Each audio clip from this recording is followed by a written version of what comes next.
하나님 영광 받으신 줄 믿습니다. 할렐루야. 오늘 또 복되고 거룩한 주일, 주의 전에 나와 예배하는 여러분의 심령 속에 하나님의 놀라운 은총이 충만할 수 있기를 축복합니다. 말은 하지 말고 좌우 앞뒤 사람을 향해 눈을 돌려서 윙크 한번 하겠습니다. 윙크, 잉크. 윙크라는 의미를 다 아시겠지만 다시 한번 머리에 각인시키자면, 윙크하는 의미는, 한쪽 눈을 감는 의미는 내가 주님의 사랑으로 당신을 너무너무 사랑하니까 당신의 약점과 단점은 보지 않겠습니다 라는 의미고, 한쪽 눈은 뜨는 것은 내가 주님의 사랑으로 당신을 너무너무 사랑하니까 당신의 좋은 것과 아름다움과 멋진 것만 보겠습니다, 그런 의미가 윙크의 의미니까 다시 의미를 담아서 좌우 앞뒤 사람하고 윙크합니다. 윙크. 그래요. 오늘 예배 중에 하나님의 임재하심과 우리 로펙과 찬양단의 찬양처럼 하나님의 놀라운 은총이 우리의 삶 속에 충만할 수 있기를 축복합니다. 오늘 함께 은혜 받고자 하는 말씀의 제목이 우리가 불순종하면 하나님은 한탄하신다라는 제목으로 함께 은혜를 나누겠습니다. 여러분, 행복하고 싶으시지요?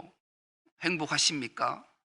여러분, 샘 슈메이커라는 분이 행복하려면 하나님께 10% 순종하면 10% 행복이 찾아오고, 하나님께 50% 순종하면 50% 행복이 찾아오고, 하나님께 100% 순종하면 100% 행복을 하나님이 주신다, 이렇게 주창했어요. 맞는 말이에요. 우리가 하나님께 순종하는 만큼 우리의 삶이 행복할 줄 믿습니다. 중국의 춘추전국 시대에 아주 의술의 신이라고 불리는 자가 두 명이 있었어요. 한 이름은 화타라는 이름을 가진 자지요. 이 화타는 조조의 풍현병을 치료함으로 만천하에 알려져서 의술의 신이다, 그렇게 명령받았지요. 그런데 이 화타보다 훨씬 더 유명한 한 인물이 있어요. 그 이름을 중국에서는 편작이라 이름해요. 이 편작이라는 어원은 정말로 특별히 진맥의 달인이, 진맥을 딱 하면 이 사람이 어떤 병에 있는지를 다 아는 거죠. 그리고 실제로 이 편작은 백나라의 태자가 죽었는데 그를 살려내는 놀라운 의술을 펼쳐서 중국 모든 사람들에게 인정받고 존경받는 인물이, 더구나 그가 인품이 얼마나 뛰어났든지 사진에도 얼마나 인자하게 보이지만 저 편작은 예민 사상이 지극했다 그래요.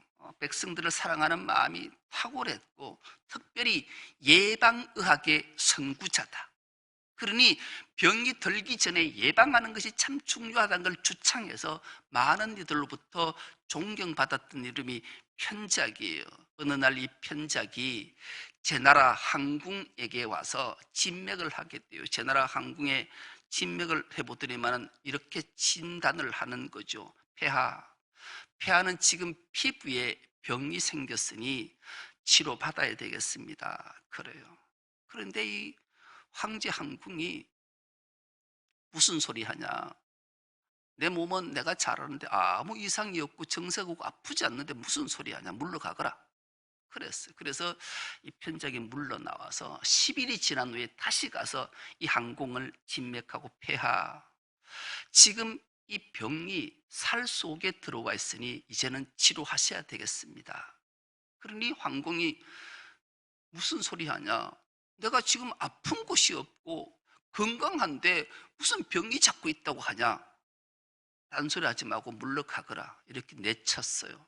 그렇게 10일이 지나고 다시 이 편작이 돌아와서 이 한공을 진맥을 하고, 폐하, 이제는 이 병이 위와 장까지 미쳤습니다. 빨리 치료하지 않으면 안 됩니다. 그런데 이 한공이 이 편작을 향해 화를 발칵 내는 거예요. 내 이놈, 네가 명성을 얻으려고 내가 멀쩡하고 건강한데 내 몸에 아무 이상이 없는데 자꾸 중병에 들었다니 도대체 무슨 꿍꿍이로 이런 행동을 하느냐, 당장 꺼져라, 그렇게 내쳐버린 거예요. 그리고 물러났던 이 편작이 또 10일이 지나서 왕궁에 들어가서 이 황궁을 진맥을 하고 진맥을 마친 후에 아무 말을 하지 않고 물러나왔어요. 물러오자마자 이 편작이 한 일은 황급하게 짐을 싸서 궁궐을 빠져나와 도망길에 오른 거예요. 이 소식이 항공에게 전해졌어요. 항공이 궁금하잖아요. 도대체 저놈이 왜 황급히 궁궐을 빠져나갔냐? 이유를 알아오라고 신하를 보냈지요. 신하가 이 편작을 찾아갔어요. 찾아가서 도대체 왜 당신이 황급하게 궁궐을 빠져나가 도망길을 올랐냐 물으니 이 편작이 이렇게 대답을 해요. 내가 피부에 병이 있을 때는 뜸으로 치료할 수 있었다. 그리고 살 속에 침투했을 때는 침으로 치료할 수 있었다. 그리고 위와 장까지 다 침범했을 때는 좋은 약을 쓰면 치료할 수 있었다. 그러나 이제는 손 쓸 수가 없어서 자칫하면 내 목숨이 위태로울 것 같아서 도망길에 올랐다. 이렇게 답을 했다라는 거예요. 아니나 다를까 며칠이 지나지 않아서 항공은 중환병으로 죽음을 맞이하고 말았다. 역사에 기록된 사건이에요. 여러분, 우리가 얼마만큼 사람의 말을 신뢰하고 순종하느냐에 따라서 그 목숨이 살 것인가 죽을 것인가 결정되는 거죠. 우리 신앙도 마찬가지. 하나님의 말씀을 듣고 순종하느냐 불순종하느냐에 따라서 우리가 슬피 울며 이를 갈 것인가, 주님과 함께 영원토록 왕노릇하며 복된 삶을 살 것인가, 늘 선택은 우리에게 있는 거죠. 하나님의 말씀을 불순종해서 그의 최후가 처참하게 인생의 종지부를 찍었던 한 인물을 우리는 성경을 통해서 알게 되는데, 그 인물을 성경은 사울이라 이름하고 있습니다. 이 사울은 40살에 이스라엘 초대 왕으로 등극하게 돼요. 그의 왕위 등극하기 전에 그의 일생은 참으로 모든 백성들에게 인정을 받고 존귀함을 받았던 인물이지. 왜요? 그는 효성이 지극했어요. 그리고 암몬이라는 나라가 이스라엘 자기 동족을 괴롭힐 때 의분을 갖추고 그들에게 대항해서 승리했던 기억이 있어요. 그래서 모든 백성들이 그를 존귀하게 여겨서 그가 40살에 이스라엘의 초대 왕으로 등극을 했습니다. 그가 초대 왕이 되자 블레셋이 위협을 느끼고 엄청난 대군을 이끌고 이스라엘을 침공하게 되죠. 그럴 때 이 사울은 큰 실수 하나를 범하게 돼요. 불순종의 첫 번째지요.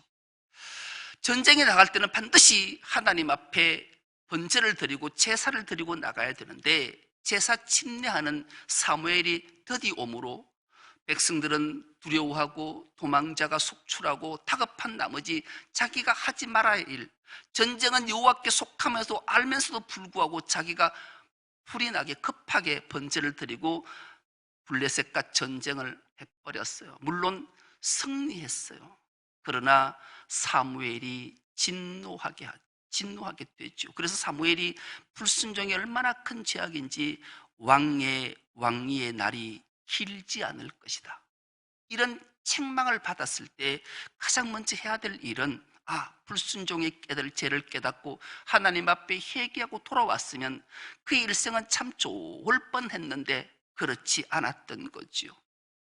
그렇게 세월이 흐른 이후에 이제 하나님께서 정식으로 다시 한번 기회를 주시려고 사무엘을 부르시고 사울에게 명령하게 되는 거예요. 그 명령이 네가 아말렉족을 진멸하라, 이렇게 말씀을 전하게 돼요. 여러분, 진멸이라는 말은 이 유다 민족들에게 꼭 필요한 이야기가 하나 있는 거예요.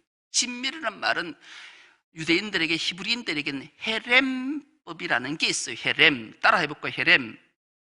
헤렘이라는 말은 생명이 붙어있는, 호흡이 붙어있는 모든 것들은 반드시 죽여야 되는 거예요. 그런데 이 헤렘법의 아주 중요한 것은 죽이는 데 목적이 있는 것이 아니라 죽여서 하나님께 반드시 제물로 드려야 하는 것이 헤렘법이에요.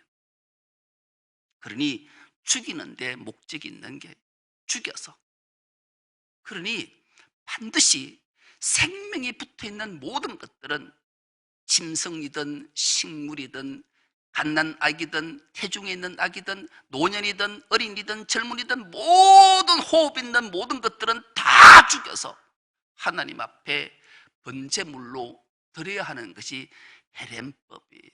그래서 그것을 진멸이라 명하고 사무엘이 사울에게 여호와의 명령이 아말렉 족속을 진멸하라 명령을 내린 거죠. 그래서 이 사울은 그 전쟁을 하게 돼요. 그런데 전쟁에서는 승리했는데 그 밤에 여호와께서 사무엘을 찾아오시는 것으로 오늘 본문이 시작되고 있습니다. 여호와의 말씀이 사무엘에게 임하니라. 이르시되 내가 사울을 왕으로 세운 것을 후회하노니 그가 돌이켜서 나를 따르지 아니하며 내 명령을 행하지 아니하였음이니라 하신지라. 사무엘이 근심하여 온 밤을 여호와께 부르짖으니라. 그렇게 말씀이 시작돼요. 진멸 헤렘법을 사울이 준행하지 않았던 거죠. 그래서 하나님이 사울을 왕 세우신 것을 후회하셨다 성경은 기록하는데, 이 후회라는 말이 히브리 말로 나함이라는 단어를 썼는데, 나함은 후회하다라고 번역하기보다는 한탄하다, 매우 슬퍼하다, 깊은 한숨을 내쉬다, 그런 뜻이에요. 하나님이 하나님의 말씀에 불순종한 사울을 기억하고 깊은 한숨을 내쉬면서 깊은 탄식을 하면서 매우 한탄하고 안타깝게 여기셨다라는 거예요. 이 말씀을 들은 사무엘의 심령은 어땠는가? 사무엘은 그 말씀을 듣고 근심해서 밤새도록 하나님께 부르짖었다 성경은 기록하고 있습니다. 이 근심이라는 말이 하라라는 단어를 썼는데, 이 하라는 분노가 끓어오르다, 견딜 수 없는 분노, 참지 못하는 그 악한 마음들이 생겨났다라는, 하가 치밀어서, 분노가 치밀어서 견디지 못하는 상태, 이게 근심하라라는 뜻이. 하나님의 후회하심, 한탄하심의 소리를 들었던 사무엘은 분노가 끌어올라서 밤새도록 하가 치밀어서 견디지 못하도록 하나님을 향해 두 주먹 쥐고 부르짖었다라는. 왜 그랬을까요? 내가 왜 저 인간에게 기름을 부어서 하나님을 한탄하시게 되고 하시게 하고 하나님께 한숨 짓게 하시고 하나님 마음을 아프게 했을까? 그냥 내 아들에게 기름을 부었더라면, 백성들이 좀 못마땅하고 원망해도 내가 내 자식은 컨트롤할 수 있었던 텐데, 초대왕으로 왕을 세웠더니만 이렇게 하나님을 후회하게 하고 하나님을 한탄하게 하고 하나님을 한숨 짓게 하고 하나님을 아프게 하고 안타깝게 하고 나에게 이렇게 분노가 치밀게 하는 저 인간을 어떻게 할꼬? 그렇게 부르짖다가 아침 일찍이 도대체 무슨 일이 있었기에 하나님이 이렇게 한숨을 쉬시고 한탄을 하셨을까? 어떤 것을 불순종했기에? 이 마음을 안고 아침에 일찍 일어나 사울을 향해 해문 밖을 나서는데, 오늘 본문에 보니까 어떤 사람이 사무엘에게 찾아왔어요. 새벽에, 그 일찍이. 내가 이 말을 해도 될지 모를지 모르겠지만 그래도 사무엘 당신께서는 알고 가셔야 되겠습니다. 그럼 뭘 알고 가면 되겠냐? 사울이 아말렉과 전쟁에서 승리하고 돌아와서 갈멜에다가 자기 기념비를 세웠습니다. 그리고 길갈로 내려갔습니다. 이 소식을 전하는 거예요. 여러분, 이스라엘 백성은 하나님이 안보하시는 나라인 줄 믿습니다. 우리 그리스도인들은 하나님이 안보하시는 줄 믿습니다. 그럼 우리의 모든 일거수일투족, 우리의 삶은 하나님이 안보하시고 승리하시고 다스리고 지키시는 줄 믿습니다. 우리에게 악한 병이 들어와도 하나님이 그 병을 치료하십니다. 누구? 의사를 손길을 통해, 약사의 처방을 통해 어떤 방법을 통해서 하나님이 섭리하시고 하나님이 안보하시고 하나님이 지키실 줄 믿습니다. 이것이 신앙이에요. 그런데 하나님이 안보해서 하나님이 승리해 주셨음에도 불구하고 이 사울은 자기가 승리에 도취되어서 갈멜에다가 자기의 기념비를 세우고 길갈로 내려간 거예요. 사무엘이 그 길을 가면서 그 기념비를 봤어요. 심령이 어땠을까? 아, 이래서 하나님이 그렇게 한탄하셨던가? 그렇게 생각을 하며 길갈로 내려가서 사울에게 이르자 사울이 여호와께서 당신에게 복을 주시기를 원합니다. 내가 여호와께서 당신에게 명령하셔서 내게 명령한 것을 내가 잘 지켰습니다. 그렇게 사울이 사무엘을 맞이하는 거예요. 이게 뭐지? 무슨 일이 있었지? 그때 장막 뒤편에서 양의 소리와 소의 소리가 들리는 거예요. 그제서야 사울이 깜짝 놀랐던 거예요. 아, 이 자가 하렘법을 어겼구나. 진멸 하렘법은 반드시 생명 있는 모든 것들을 반드시 죽여서 하나님께 번제물로 드려야 하는데 이게 뭐가 잘못됐구나. 이것 사무엘이 직감적으로 깨달았다. 그래서 사울을 향해 도대체 이 양의 소리와 소의 울음소리가 무슨 소리냐 묻잖아요. 여러분, 우리가 인생을 살면서 믿음 생활하면서 실수할 수 있어요. 잘못할 수 있어요. 범죄할 수 있어요. 그러나 최소한 정직해야 돼요. 거짓말을 하면 거짓말만큼 위험한 게 없어요. 여러분, 우리가 이 거짓말 문제에서 늘 우리가 걸리는 게 많죠. 사람은 보통 하루에 평균 20, 30번 거짓말을 한대요. 그러니 거짓말은 자기도 모르게 자기에게 속아 거짓말할 수 있어요. 그러나 누군가가 그것이 거짓이더라고 지적해주면, 일깨워주면, 알게 해주면 최소한 인정은 할 수 있어요. 그리고 참회하고 회개해야 돼요. 그런데 대개의 사람들은 거짓말이 탄로나고 발각되고 누군가 지적하면 변명하기에 바빠요. 변명은 또 다른 거짓을 낳게 되는 거예요. 왜 거짓이 무서운 죄인가 하면 요한계시록에 가면 거짓말하는 자는 불못에 떨어집니다. 다시 말로 지옥 간다는 얘기예요. 그게 얼마나 무서운 죄냐고요. 사울은 거짓말을 하게 돼요. 그 거짓말을 또 핑계하고 남 탓으로 돌려요. 여러분, 인류에게 죽음이 왜 찾아왔어요? 아담이 하와가 선악을 알게 한 나무를 과실을 따먹고 그걸 아담에게 주서 같이 먹었잖아요. 하나님이 아담을 부르셨어요. 아담아, 아담아, 네가 어디 있느냐? 제가 벗은 게 부끄러워 숨었습니다. 하나님이 두려워 숨었습니다. 왜 그랬느냐? 하나님께서, 당신께서 만들어주신 이 하와가 나를 깨워서 내게 먹으라 해서 먹었습니다. 핑계대는 거예요. 남 탓하는 거예요. 그래서 인간에겐 죽음이 찾아왔던 거예요. 거짓말하고 변명하고 남 탓하는 것, 우리는 과감하게 떨쳐내야 돼요. 최소한 신앙생활하면서 믿음 생활하면서 남 탓이 아니라 내 탓이라는 사실을 기억하는 것은 신앙생활에 얼마나 중요한지를 다시 한번 우리에게 일깨워주는 거예요. 사울이 어떻게 변명하고 남 탓하고 남에게 돌리는가?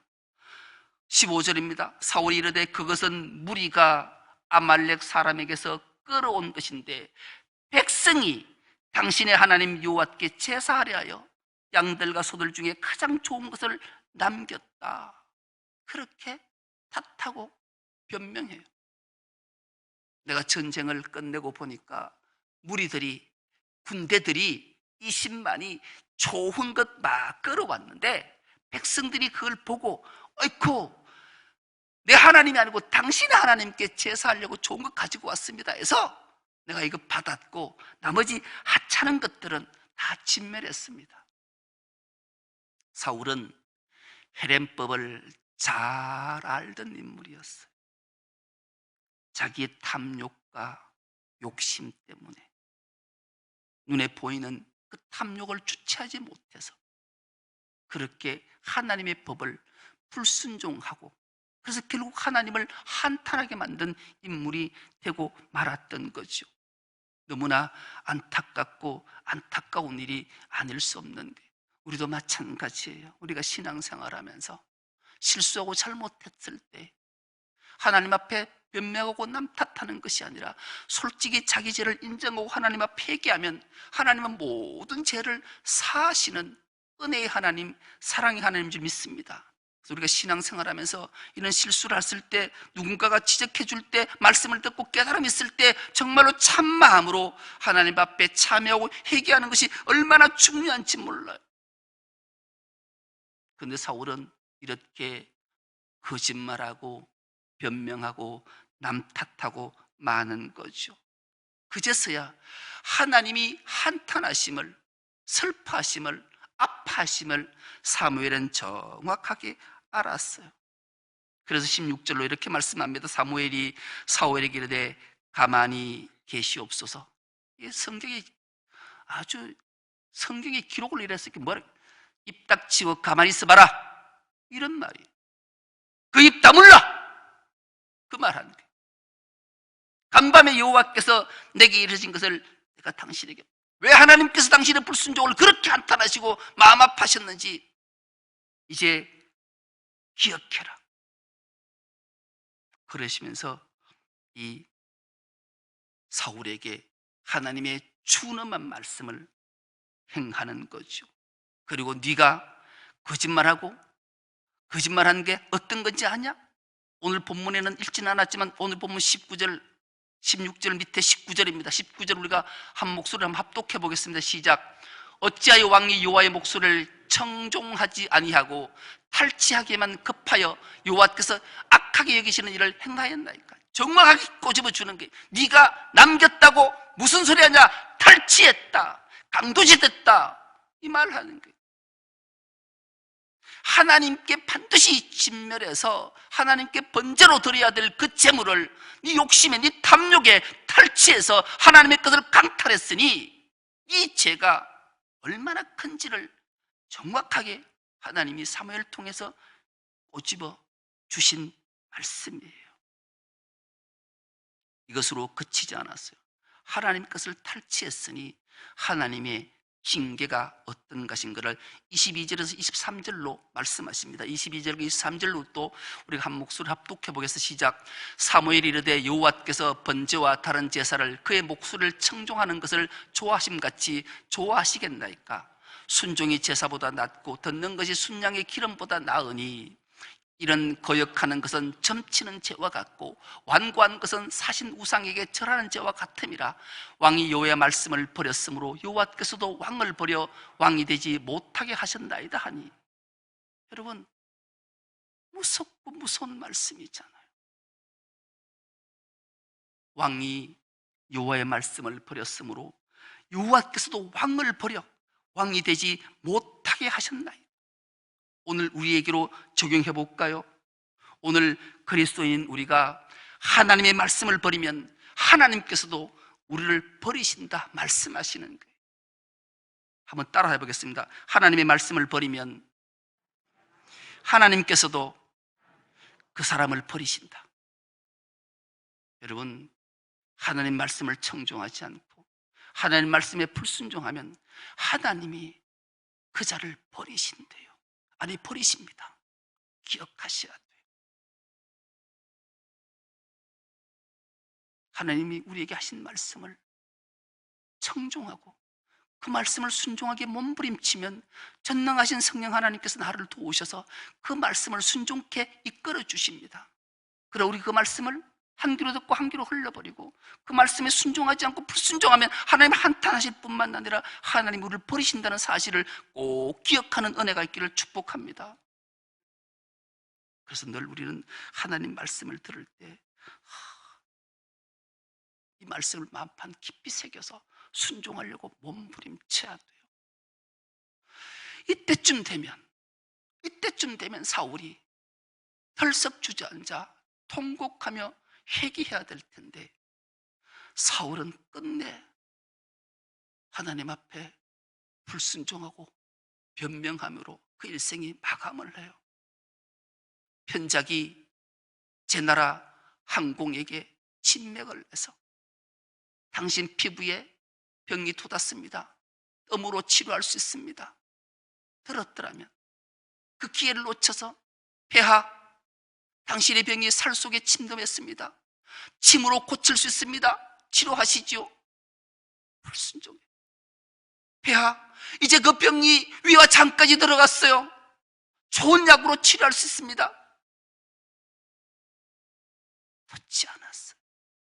결국 죽음에 이르렀던 것처럼 하나님은 사무엘을 통해 사울에게 끊임없이 기회를 주시고 끊임없이 일깨워 주셨음에도 불구하고 사울의 마지막 변명과 마지막 거짓말과 마지막 남탓은 참으로 우리의 마음을 아프게 하는데요. 24절입니다. 24절도 우리가 한 목소리로 합독해 보겠습니다. 시작. 사울이 사무엘에게 이르되 내가 범죄하였나이다. 내가 여호와의 명령과 당신의 말씀을 어긴 것은 내가 백성을 두려워하여 그들의 말을 청종하였음이니이다. 띄워두세요. 여러분, 너무 가슴 아프잖아요. 사울은 사무엘의 말을 다 들었어요. 왜요? 그가 일생이 말씀 속에 살았기 때문에, 우리처럼 10년, 20년, 50년, 60년, 80년 예수를 믿었기 때문에, 수도 없이 설교를 많이 들었기 때문에 내가 한 행동이 하나님께 범죄한 거 알았어요. 여호와의 명령과 당신의 말씀을 어긴 것 알았어요. 그런데 왜 이렇게 하나님 말씀 앞에 불순종하고 범죄하고 말씀을 불순종했는가? 그 이유가 하나님을 두려워하지 않고 백성을 두려워했다라는 거예요. 여러분, 우리는 하나님을 두려워해야 되는 줄 믿습니다. 백성은 사랑할 대상이에요. 백성을 두려워하면 안 돼요. 지도자가, 한 나라의 대통령이, 한 나라의 왕이 하나님을 두려워하고 백성을 사랑해야 되는데 하나님은 업신여기고 불순종하고 백성을 두려워하니 이 나라가 어떻게 온전히 서겠냐고. 그러니 사울은 비참하게 온 일가족이 처참하게 죽음을 맞이하게 됐다는 사실을 성경을 통해 기록하고 우리에게 들려주고 있다는 사실을 기억해야 돼요. 오늘 또 우리가 하나님 말씀에 불순종하고 하나님을 한탄하게 하면, 하나님 말씀을 어기면 하나님도 우리를 버려서 사울과 똑같은 길을 걷게 한다는 사실을 가슴속 깊이 새기면서 날마다 이 말씀을 되뇌이고 곱씹어야 돼요. 우리 모두는 구원받은 자고 하나님 나라 백성인 줄 믿습니다. 하나님 백성들은 하나님을 두려워하고 백성들을, 이웃들을 사랑하는 삶을 살아서 하나님의 크신 사랑과 크신 은총, 하나님 말씀을 청종하고 순종해서 하나님이 부어주신 큰 복들을 다 받아 누리고, 불순종은 탁 끊고 결단해서 하나님을 한탄케 하는 자가 아니라 하나님을 기쁘시게 하는 우리 충성교회 모든 건속 다 될 수 있기를 간절히 기도합니다. 하나님 아버지, 감사합니다. 우리가 불순종하면 하나님께서 한탄하심을 기억하고 우리가 순종해서 하나님이 가장 기뻐하시는 삶을 살아내는 주의 모든 건속들 다 되게 하여 주옵소서. 감사드리오며 예수님의 이름으로 기도드리옵나이다. 아멘. 감사 찬